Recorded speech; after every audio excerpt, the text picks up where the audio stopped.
এত কোন দেখে না দেখে হাদিসে দোয়া করতে আল্লাহ আশা রাখতে একটু ধারায় বানায় করছিলাম, কিন্তু খানার কথা দেখার মধ্যে সব মাফ করে দাও তুমি রহমান।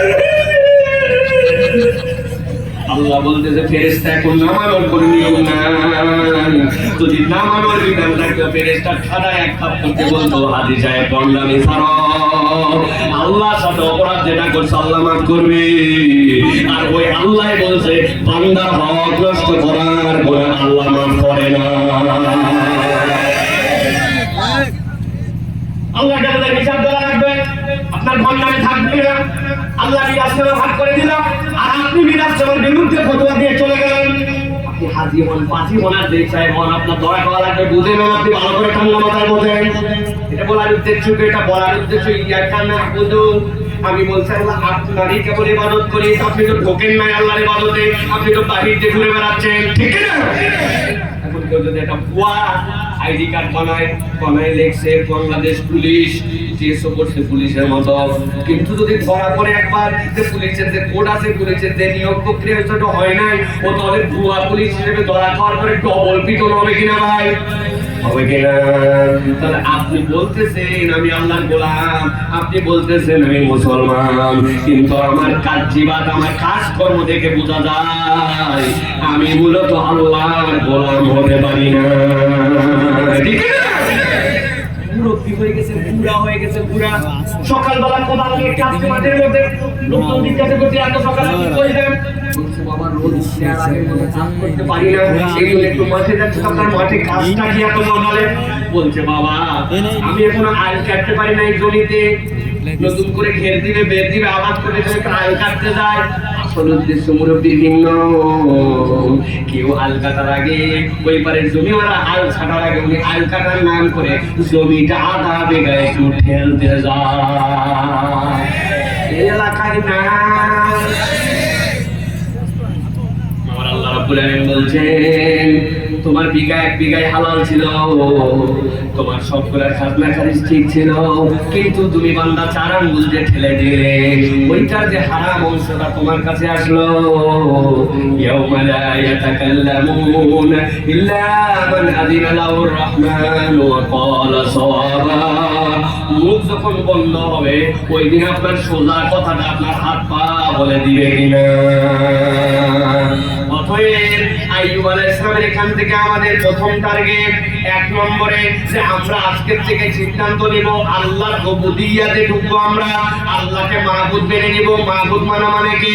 আল্লাহ যা করতে বলেছেন করব, যা নিষেধ করেছেন এটা বাদ দেব। রাজি আছেন আপনি? কথা বলেন রাজি আছেন? যদি রাজি থাকেন আল্লাহ বলছেন ফাস্তাজাবনা লাহু, আমার বান্দা চাইতে দেরি দিতে দেরি নাই, আমার বান্দাকে সুস্থতা দিব। ওয়া আতাইনাহু আজলাহু ওয়া মিসলাহুম মাহুম, আমার বান্দার যা চাহিদা সবগুলা পূরণ করে দিব। আমি আল্লাহ যেরকম আমার বড় গোলাম আইয়ুব আলাইহিস সালামকে দিয়েছিলাম। সুবহানাল্লাহ। 1 নম্বরটা শেষ, বলবো 3টা বলেছি, ভালো করে খেয়াল করেন। আল্লাহ রাব্বুল আলামিন এবার বলছেন আমি আরো 3 জনের নাম তোমাদের কাছে বলি, কবি মনোযোগ দেন। দাঁড়িয়ে আছেন যারা কষ্ট করে ঠান্ডা মাথায় বুঝেন।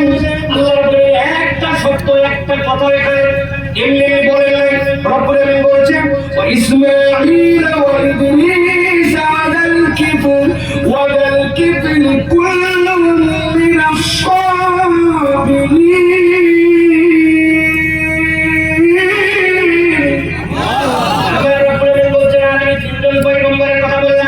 ইমাম তাবারি বলতেছেন চুপ করে গেছেন তিনি জুলকিফলের ব্যাপারে জিজ্ঞাসা করেছেন তাবারির কাছে, তিনি বলছেন না তিনি সৎকর্মশীল, তিনি পয়গম্বর নয়। ইবনে কাসির বলতেছেন আল্লাহ যেহেতু ইসমাঈল এবং ইদ্রিসের সাথে একই ওয়াদে ওয়াক্ত করেছেন, অতএব জুলকিফল আল্লাহর একজন পয়গম্বর ছিলেন। যাই হোক না কেন আল্লাহ কেন বলেন তাদের ব্যাপারে? আল্লাহ বলছেন আমার একজন পয়গম্বর ছিল ইসমাঈল, আরেকজন ছিলেন আল্লাহর পক্ষ থেকে ইদ্রিস, আরেকজন ছিলেন জুলকিফল। আল্লাহ বলছেন এরা প্রত্যেকে আমার সবরকারী বান্দাদের মধ্যে অন্তর্ভুক্ত। মুরব্বীরা আপনারা 10 মিনিট ব্রেক নেন, আপনারা মনোযোগ না দিলেও হবে। এবার তরুণদের জন্য এর মধ্যে কথা আছে, ভালো করে বুঝে নেই। 40-এর নিচে যাদের বয়স আল্লাহ রাব্বুল আলামিন এখানে ইসমাঈল আলাইহিস সালামের কথা বললেন। কেন বললেন আল্লাহ ইসমাঈলের কথা? কি তার সবর ছিল সবাই জানেন। তারপরে একটু স্মরণ করায় দেন। ইসমাঈল আলাইহিস সালাম যখন ছোট, খানায় খাবার চত্বরে আনা হলো, হাজরাকে রেখে দিয়ে তাকানো না, উল্টা দিক করে চলে যান। হাজরা বলছেন, কেন আমাদেরকে রেখে গেলেন বলে যান। সারার সাথে রাগারাগি, আপনার মনের সাথে কোনো দূরত্ব, কোনো কথা বলেন না। শেষে বলছেন শুধু একটা কথা বলে যান, আপনি রেখে চলে যাচ্ছেন যেখানে প্রাণী নাই, পানি নাই, কিছু নাই। আপনি কি আপনার ইচ্ছায় নাকি আল্লাহর ইচ্ছায়? ইব্রাহিম আলাইহিস সালাম উল্টা দিক করে বললেন, আমি আমার ইচ্ছায় নয়, কারো প্রতি রাগ করে নাই, আল্লাহর আদেশে তোমাকে রেখে গেলাম। চলে যান, আপনি চলে যান। সেই আল্লাহ আমাকে আদেশ দিয়েছেন এখানে রাখার, ওই আল্লাহ আমার জন্য যথেষ্ট। হাসবি আল্লাহু লা ইলাহা ইল্লা আলাইহি তাওয়াক্কালতু ওয়া হুয়া রাব্বুল আরশিল আযীম। কিন্তু এই কথা বলে দিয়েছেন, একদিন, দুই দিন, 7 দিন, যা খাবার ছিল ফুরাই গেছে, যা পানি ছিল সব ফুরাই গেছে। হাজরা আলাইহিস সালামের পুরো বুকের দুধ শুকায় গেছে। জিহ্বাটা বের করে ইসমাঈলকে ধরেছেন। ইসমাঈল চুষি চুষি খাওয়ার পরে জিহ্বার যে থুতু, জিহ্বার যে লালা, এটাও শেষ। এখন তো সন্তান ছটফট করে। রেখে গেছেন ওই জায়গাতে, রেখে যাওয়ার পরে গেছেন সাফা পাহাড়ে। সাফার থেকে মারওয়ার দিকে তাকাইছেন। লম্বা মহাসড়কের মধ্যে তাকালে রোদ পড়লে যেরকম চিক চিক চিক চিক করে মরিচিকা, মনে করছেন মারওয়াতে বোধহয় পানি আছে, দৌড় দিয়েছেন। মারওয়াতে যাওয়ার পরে দেখেন না, মনের ভুল এইটা। আবার সাফার দিকে তাকাইছেন, দেখেন আবার চিক চিক করে। আর ওই সাফার থেকে মারওয়া দৌড়ানোর সময় অল্প একটু জায়গা, যেই সময় পামের দিকে তাকান, তাকায় দেখেন ইসমাঈল তো ছটফট করতেছে, কখন যেন শেষ হয়ে যাবে। মায়ের মন মানে না, ওইটুক জায়গায় জোরে জোরে দৌড় দেন। আবার যখন ফিরেন তখন ডান দিকে ওইটুক জায়গা থেকে দেখা যায় ইসমাঈল শুয়ে আছে পাহাড়ের ফাঁক দিয়ে। ইসমাঈল তো ছটফট করে শেষ হয়ে যাবে। একবার, দুইবার নয়, 7 বার দৌড়ালেন। সাফা টু মারওয়া, মারওয়া টু সাফা, সাফা টু মারওয়া।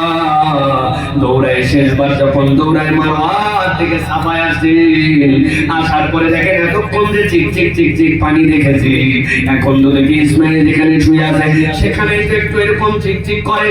দৌড় দিছেন, যাওয়ার পরে দেখেন সুবহানাল্লাহ, ইসমাঈল যেই জায়গাতে পা দিয়ে বাড়ি দেয়, ওই জায়গার পায়ের নিচ থেকে রব্বুল আমিন পানি গলগলায় বের করে দিছে।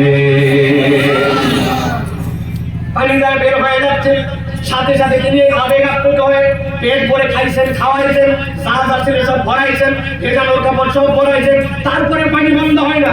চিন্তা করছেন, এখন যদি এই পানি চলে যায়, আবার কোথায় পানি পাবো? বুখারীর হাদিসের মধ্যে নবীজি বলছেন, তোমাদের মা ওই হাজরা আলাইহিস সালাম সাথে সাথে সিদ্ধান্ত নিলেন ওই পানি তো সংরক্ষণ করা লাগবে। এই জন্য চারিদিক থেকে পানি তুলে তুলে গোল করে দিয়েছেন যাতে পানি থাকে। নবীজি বলছেন, তোমাদের মা এইটাকে চারিদিক থেকে আটকায় দেওয়ার জন্য এটা কূপ হয়েছে।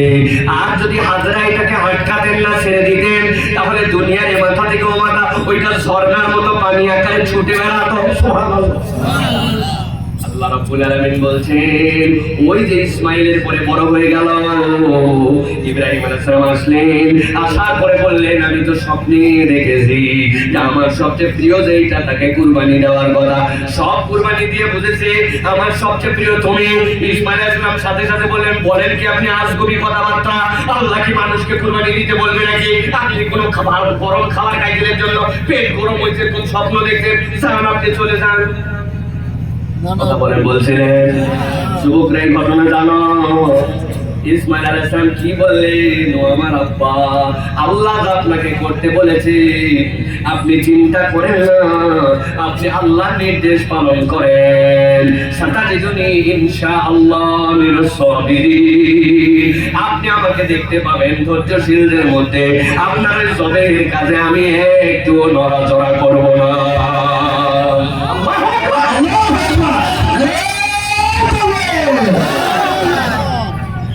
আল্লাহ রাব্বুল আলামিন এই যে ইসমাঈল আলাইহিস সালামের শিক্ষা দিলেন, আল্লাহ রাব্বুল বলেন, এই কুরবানিটা আল্লাহ তো তখনই কবুল করছে, কিন্তু আল্লাহ বলেন আল্লাহু লিল জাবিন। আল্লাহ শেষ পর্যন্ত দেখলেন যখন ইসমাঈল কাঁধ করে শুয়ে গেল, শুয়ে যাওয়ার পরে আল্লাহ বলছেন, আর পরীক্ষা দিতে হবে না, আমি জান্নাত থেকে আপনার জন্য একটা দুম্বা পাঠিয়ে দিলাম, আপনার কুরবানি কবুল হয়ে গেছে। আল্লাহ এই কুরবানি কবুল করলেন আর বললেন যে এই মানুষটা ছিল সাবেকদের অন্তর্ভুক্ত। কেন বললেন, যুবক তুমি আমি না বলে আমাদের ইসলাম ধর্মের আমাদের পিতা হচ্ছেন, জাতির পিতা হচ্ছেন ইব্রাহিম আলাইহিস সালাম, ঠিক না? ইব্রাহিম আলাইহিস সালামের সন্তান ইসমাঈল আলাইহিস সালাম পিতার কথা শুনে আল্লাহ এমন মকবুল হয়ে গেলেন যে আল্লাহ রাব্বুল আলামিন রাত পর্যন্ত ইসহাকের বংশে সব পয়গম্বর দিয়েছেন, কিন্তু ইসমাঈল আলাইহিস সালাম থেকে মুহাম্মদ সাল্লাল্লাহু আলাইহি ওয়াসাল্লামকে দিলেন সফল পয়গম্বরের লিডার, সবচেয়ে দামি পয়গম্বর ইসমাঈল আলাইহিস সালাম পেয়ে গেলেন। সুবহানাল্লাহ। সেই লোক সুবহানাল্লাহ বলল, তাকবীর দিল, শুনে খুশি হয়ে ওই যুবক একটু বুকে হাত দিয়ে বলো, তুমি তোমার পিতামাতার কথা কি শোনো? আগে বাপ মাকে দেখে সন্তান ভয় করত, আর এখন সন্তানকে দেখে বাপ মা ভয় করে। কি ভাই কথা বলেন? আব্বা কই আছিস? সন্ধ্যার পরে পরে বাড়িতে চলে আসবি, ফোন দিতে হয় তোমার, কখন আসা লাগবে আমার জানা আছে, আর একবার যদি ফোন দাও বাড়িতে আসবো না। ঠিক না? আপনি মনে করছেন আমি শ্যামা হয়ে গেছি, আমি বড় হয়ে গেছি, বাপ মায়ের আমার কথা শোনা লাগে নাকি? 200 টাকা দাও চুল কাটবো, বলছি কিসের 200 টাকা লাগে রে চুল কাটতে? 50 টাকা 40 টাকা হলে চুল হয়। বলে বললাম মান ভাবতাম মনে শার্ট আনি দিব না, আমি আজকে যাওয়ার পরে 1000 কাট দিব। যাওয়ার পরে প্রথমে বলছে এদিকে বাঁধলেন, এরপরে এদিকে শ্বাস দেন, এদিকে শ্বাস দেন, 3 টান করে এদিকে দেন, এরপরে কুত্তা যদি ডায়রিয়া হয়, এরপরে বড় লেজওয়ালা হয়, ওই লেজের সাথে গু লেগে থাকলে যেরকম করকরা হয়ে যায়, ওই রকম করে মাথার উপর দিকে তুলে দেন। আছে আপনাদের এলাকায় এটা আছে? বাড়িতে আসার পরে বলছে আব্বা তুই এটা কি কাঠ দিলি? এই কাঠ তো মানুষ ভালো বলে না। বলছে বেশি কথা বললে কিন্তু তোমার বাড়িতে থাকবো না। বাপ বলছে বাবা বাড়ির থেকে যাস না, তাও দিয়েছে আমি বলছে এইটা ভালোবেসে বলে না, মনের দুঃখে আক্ষেপে মেনে নিয়ে আপনাকে এই কথা বলেছে। উপরন্তু আপনার জন্য দোয়া না করলে অন্তরের এই ব্যথার কারণে আপনার জীবনের জন্য এইটা বদদোয়া হয়ে গেছে। এরকম ছেলেপেলে কে আমাদের আছে ভাই? চিন্তা করতে বললাম কি জন্য পরপর 3 বানানা লাগবে, আমাদের টাকায় মারবেন, উল্টা আমাদেরকে বলে যান। ঠিক না ভাই?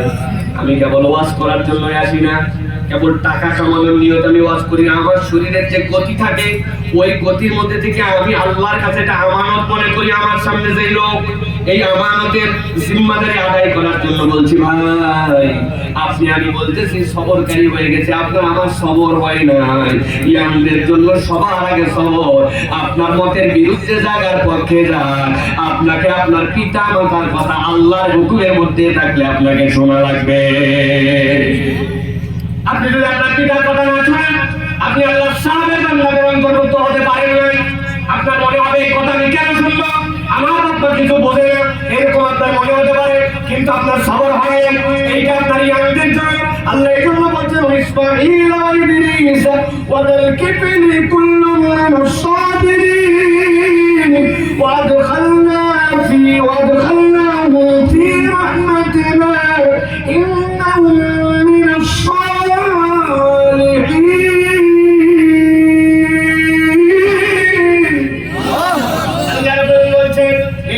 সবরকারী হয়ে গেল।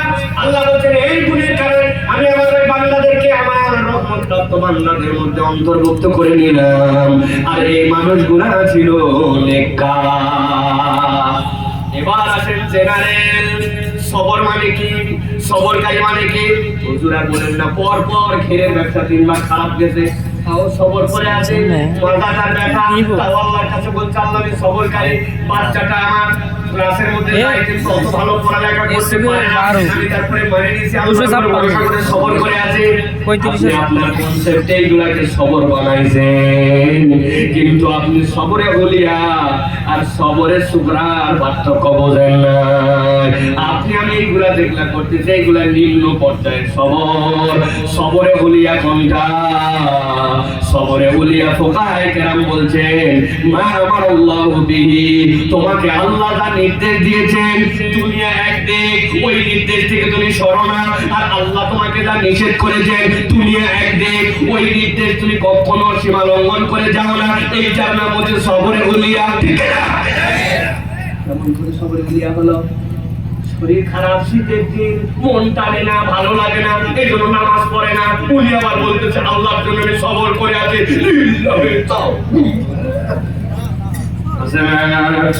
নামাজ আপনি পড়েন না, কিসের সবর আপনার হয়েছে?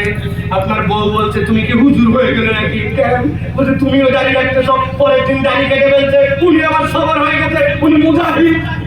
আচ্ছা দাঁড়িয়ে রাখেন এখন পর্যন্ত, টাকনুর নিচে কাপড়টা আপনার কেন? টাকনুর নিচে কাপড় এখনো ওঠে না কেন? আপনি এখনো কার্তিকের স্লোগান দেন, উমুক ভাইয়ের চরিত্র ফুলের মতো পবিত্র, বিগত 40 দিন ফজরের নামাজ পড়েনি, জামাতে এক ওয়াক্ত আছে না? আমি জানি আপনাদের কথা মুখ দিয়ে এখন বের হবে না, কেননা আসামি আমরা সবাই, ঠিক না? ঘেরে কাজ বেড়ে গেছে, এখন কাজের সময়, এই জন্য এখন আসর আর মাগরিব লাগে না। ঘেরের কাজ বেড়ে গেছে জন্য এই জন্য মাল কাচ্চা মারে কাজ করে, আল্লাহর হুজুর ছিল তার জন্য হাঁটুর উপরে কাপড় উঠবে না। এটা কি ওয়াজের আইটেম? জি এটাই ওয়াজের আইটেম। আল্লাহ বলছেন বান্দা তুমি আল্লাহর আব্দ হয়েছো, 2 নম্বর তোমার শর্ত পাসওয়ার্ড হচ্ছে আল্লাহর বিধানের উপরে তোমাকে সবর করতে হবে। যত প্রতিকূল আবহাওয়া আসুক না কেন, আল্লাহর বিধানের উপরে তোমাকে ইস্তেকামত থাকতে হবে। এইটার নাম হচ্ছে প্রকৃত সবরকারী। বুকে হাত দিয়ে বলেন এখানে আমাদের খাঁটি যুগি আছে কিনা? মহিলারা ওয়াজ শুনতে জায়গা হচ্ছে মসজিদের সামনে দিচ্ছে, তাদের জায়গা পার করে রাস্তা পর্যন্ত আসছে। এক মহিলা আসছে 60 বছর বয়স, হয়তো হাত মোজা পা মোজা, মুখ ঢাকা কাজল, চোখ দেখা যায় কি যায় না, কিন্তু সহযোগিতা করার জন্য রাস্তায় উল্টে না পড়ে, ওই জন্য হাত ধরে নিয়ে আসছে একটা 19-20 বছরের মেয়ে। উনার কোনো পর্দা পুছি নয়, মশারির মতো একটা কাপড় পরে আছে, লিপস্টিক ঠোঁট পানি দিয়ে যাতে পর্দা আলি উল্টায় না পড়ে, এই জন্য হাত ধরে নিয়ে আসছে।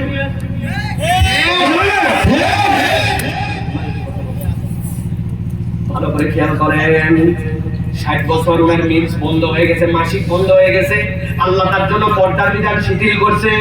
আর যেই বেটি কেবল বড় হচ্ছে, ওটার জন্য আল্লাহ রাব্বুল আলামিন পর্দা কঠোর করছে। বলছেন কি ব্যাপার, আপনি হাত ধরে এরকম মহিলা নিয়ে যাচ্ছেন কেন? বলছে আমিও বিয়ের পরের থেকে পর্দা করছি, আমার বেটি বিয়ের পরে পর্দা ধরবে। আচ্ছা আর ছেলেরা যদি তার দিকে তাকায়, ছেলেদের দোষ, তুই তাকালি কেন? বেটা তুই খুলে দে যাচ্ছিস, তুই খুললি কেন?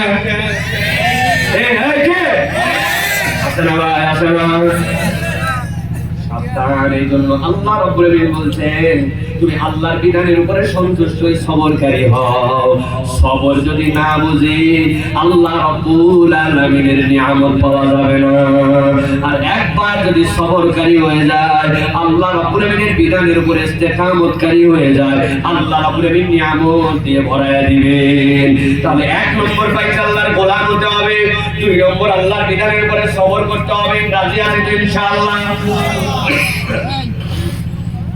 চলে এবার 3 নম্বর, আলোচনা শেষের দিকে কিন্তু গভীর পয়েন্ট, ঠান্ডা মাথায় বুঝেন, অনেক কথার মধ্যে লুকানো আছে।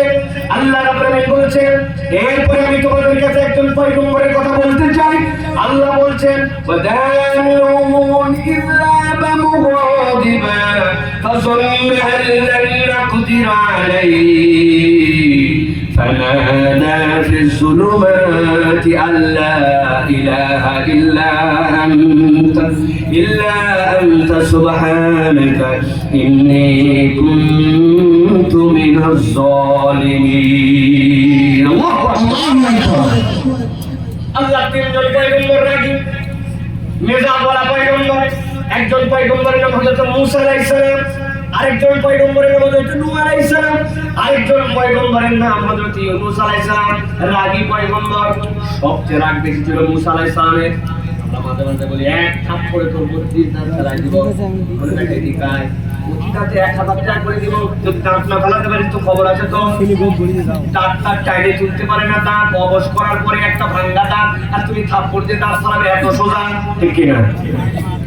কিন্তু হযরত মূসা আলাইহিস সালাম এক থাপ্পড় দিয়েছে, দাঁত পড়া তো দূরের কথা, দুনিয়ার থেকে বিদায়। কেইসা থাপ্পড়ের জোর হওয়া লাগবে তাহলে? বুঝতেন বিষয় আপনি?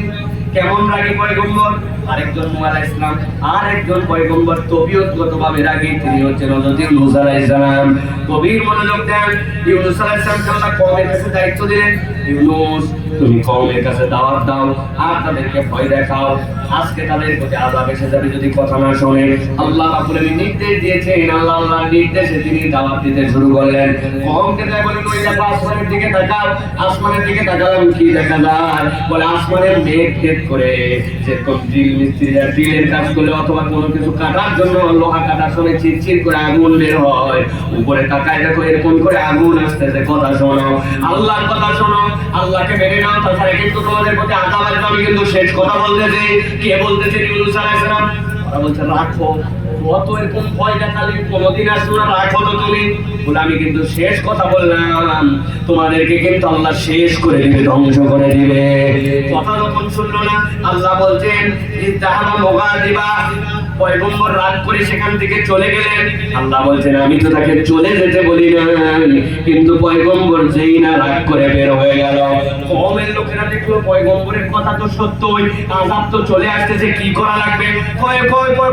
কওমের লোকেরা সবাইকে বলে, সবাই মাঠের মধ্যে চলে আসো, এক্ষুনি আল্লাহর কাছে তওবা করা লাগবে। সব বলেছিল মাঠের মধ্যে, কিন্তু চোখে পানি না, অন্তর নরম হয় না। মুরব্বীরা বুদ্ধি দিল, আমাদের কাছে বুদ্ধি আছে। কি বুদ্ধি? বলে যে সকল কোলের শিশু আছে, বাচ্চা আছে, দুধ খাওয়ায়, ওই রকম যারা শিশু আছে সব শিশুগুলাকে মাঠের মধ্যে ফেলে দাও। মায়েরা একদিক যাবে, ছেলেরা একদিক, কোনো বাচ্চা কাচ্চা যেন মায়ের সাথে না থাকে। সব বাচ্চা মধ্যে এখন কোলের শিশু, দুধের শিশু, 5 বছর 6 বছরের শিশু মায়ের কাছে যেতে পারে না, হাউমাউ করে পাগলের মতো কান্নাকাটি শুরু করে দিয়েছে। সেই না কান্নাকাটি করে মায়েরা চিন্তা করছে, আরে গজব এসে যদি ধ্বংস হই, কিন্তু আমার যে সকল সন্তান তারা আমার কোলের মধ্যেই থাকতো, তাইলে তো আমাদের অন্তত জানে শান্তি হইতো। কিন্তু আমার চোখের সামনে গজবে আমার সন্তানগুলা শেষ হয়ে যাবে। পাগলের মতো মায়েরা কাঁদে, পাগলের মতো সন্তানের যারা আছে কোলে নেওয়ার মতো তারা কান্নাকাটি করে।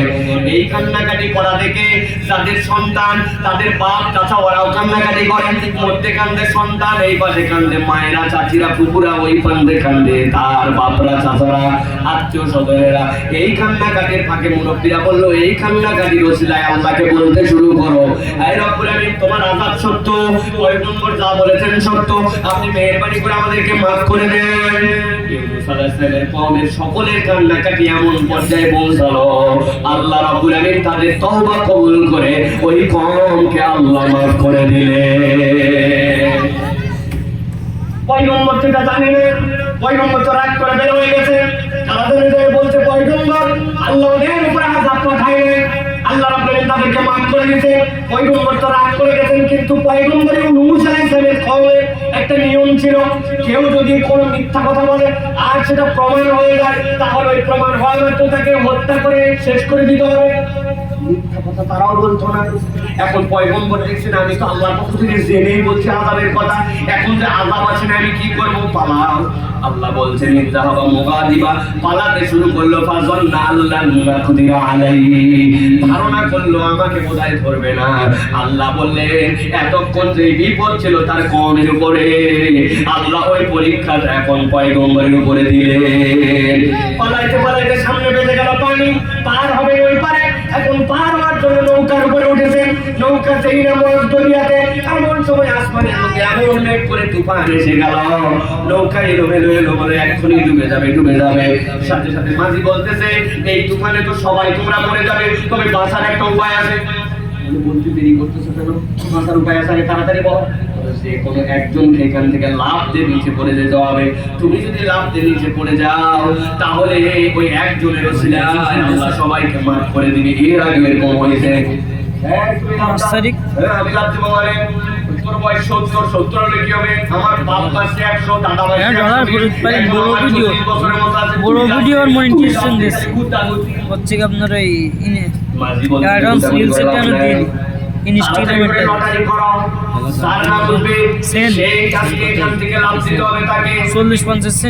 আমাদের বাংলাদেশে একটা লটারির গল্প জানি। এ ছাড়েনি 2 নম্বর লটারির গল্প। আমি এ ছাড়েছি 6 বন্ধু 7 খালি ভিডিও আছে। 7 বন্ধু মিলে টিফিনের সময় খেলাধুলা করবে, কিন্তু টিফিনের পরে ওই স্যার একটা হাতের লেখা দিছে, ওই লেখা যদি না দেয় তাহলে 7 জনকে পিটাবে। এক বন্ধু বলছে যে কোনো একজন হাতের লেখাটা লিখে দাও, বাকি আমরা 6 জন খেলি, তাহলে আমাদের জন্য খেলাও হবে, আবার পরের দিন আরেকজন লিখবে। তুই লেখ, কেউ লিখতে রাজি না, সবাই খেলবে। মাঝে দুটো করিলাম, আমাদের মধ্যে আর একটা বোটকা, এই বোটকা কি দিলে ওই জায়গায় না সবল অবহেলা করবি না, আমিও আর ওই খেলবো। জায়গাতে আবার ওই সরলে লটারি করো, যার নাম হচ্ছে সে লিখবে, বাকিরা খেলবে। সবার নাম লিখে দিয়া লটারি করছে, লটারি একদম আমি এই সমস্ত লিখে- আল্লাহ কি কাম বোটকার নামে উঠছে। এমনি গেলাম নানার বাড়ি ওইতে বোটকা কোন মনের দুঃখে চিন্তা করছে, আচ্ছা, আমার ধরি। কপালে খেলা নাই, ওই জন্য সকলের হাতে লেখা দিয়ে একাই লিখতেছে। মাঠের মধ্যে 6 বন্ধু যখন খেলতেছে, এক বন্ধু আরেক বন্ধুকে বলে, দোস্ত সবাই চাচ্ছিলাম ওই মোট কাটাইতে তো লেখে, নাম ওঠে, কিন্তু ওর নাম উঠলো কেমনে? এই বেটা লেখছে, ওই বলতেছে বেকু নাম তো উপায় আছে, ওর মধ্যে ওর নাম ছাড়ার কারণ নাম ছিল নাকি 60টাই ওর নাম। কিন্তু ইউনুস আলাইহিস সালামের যে সিস্টেম না, লটারি হয়ে গেছে, ইউনুস আলাইহিস সালামের নাম উঠে গেছে, সাথে সাথে ধাক্কা দিয়ে তারি নিচে পালায় দিয়েছে।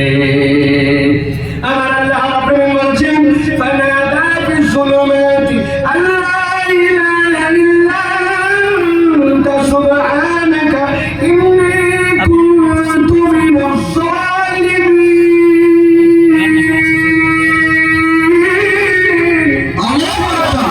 আল্লাহ রাব্বুল বলছেন, সাথে সাথে ওই পানির মধ্যে তাকে ফেলে দেওয়া হলো। ফেলে দেওয়ার পরে তার থেকে বড় বিপদ ওই মুহূর্তে আর কেউ নাই।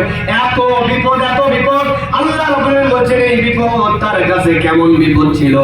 তুমি তো বলতেছো অন্ধকারের মধ্যে পড়লে 1 নম্বর চিহ্ন।